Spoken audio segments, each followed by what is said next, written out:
Barely? I bet I have the hot one again. There we go. Come on. Okay. All right. I just want to thank everyone who's come here. I've had a wonderful time in Topeka. I've met wonderful people. It's very nice to be here. Thank you.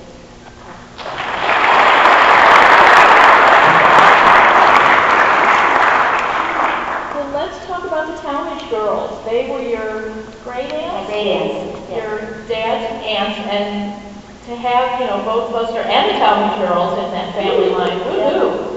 We just saw Constance in Metromania. Tell us a little bit about Constance and why she had a nickname. Actually, I really didn't ever know her as Constance. She was Aunt Dutch. And so when I heard Aunt Dutch, that's who I'm speaking about. She was just a lot of fun. She was a legendary figure to me when I was growing up. One of the reasons is she had four husbands, and I thought that was just really remarkable. And everyone was wealthier than the others, so that was very nice. But when I was 14, my mother was in charge of a tennis team from Southern California. She was the chaperone, and they were to go to the East Coast to play a match.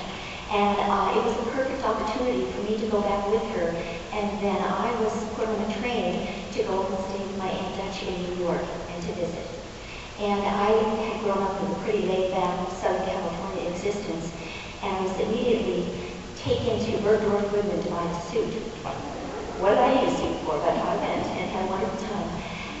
But it was a revelation because my mother loved to cook, and my aunt was 70 years old when she died, and she could not boil water. She never cooked a day in her life. And so when I went back there to visit, I was taken to restaurants where we had food brought in. And her best friend at the time was China Harris, who was the wife of producer Sam Harris. And I had lobster roll for lunch, and I was just treated wonderfully. But if I wanted to see New York, they had Davies the chauffeur come and take me around the city, and I could see anything I wanted, and I wanted to go to the Doubleday bookstore, and I wanted to walk along the sidewalk. And it was just like you'd see in the movies. Davies would drive along the sidewalk as I was going in from shop to shop. So I had quite a wonderful time, and that was one of a very fond memory that I have of my aunt. Why was she called Dutch? I was told it was because she was one of the first ones to have the Dutch bob haircut.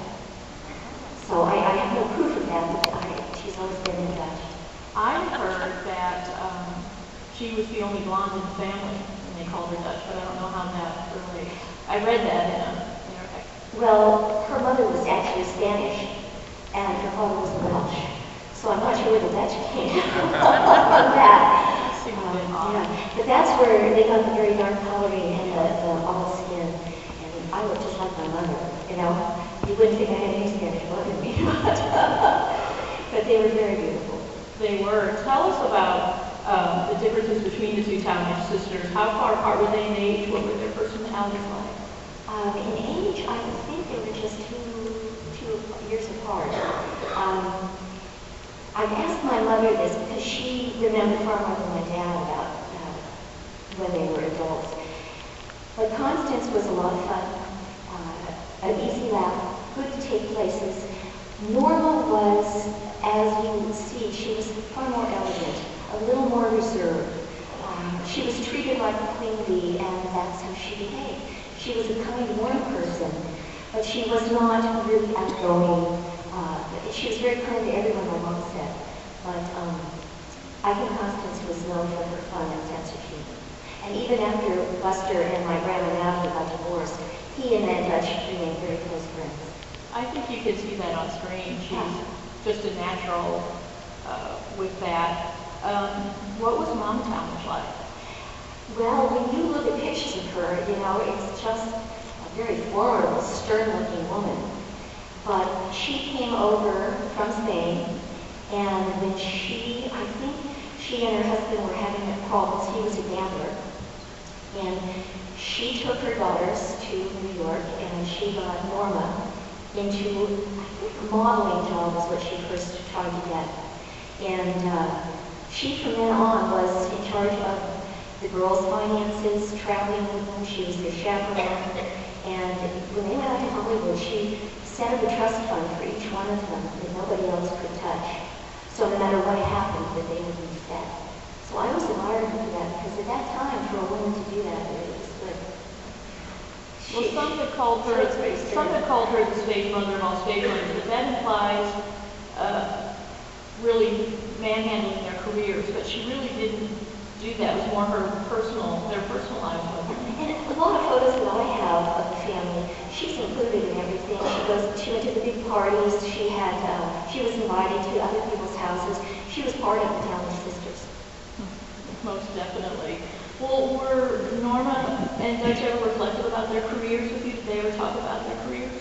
I wasn't old enough to ask much. I heard stories, and I don't know how many of you have read about or been to Hearst Castle out in California. And William Randolph Hearst was a teetotaler, no alcohol allowed him. But his mistress was Marion Davies, who was Aunt Dutch's best friend.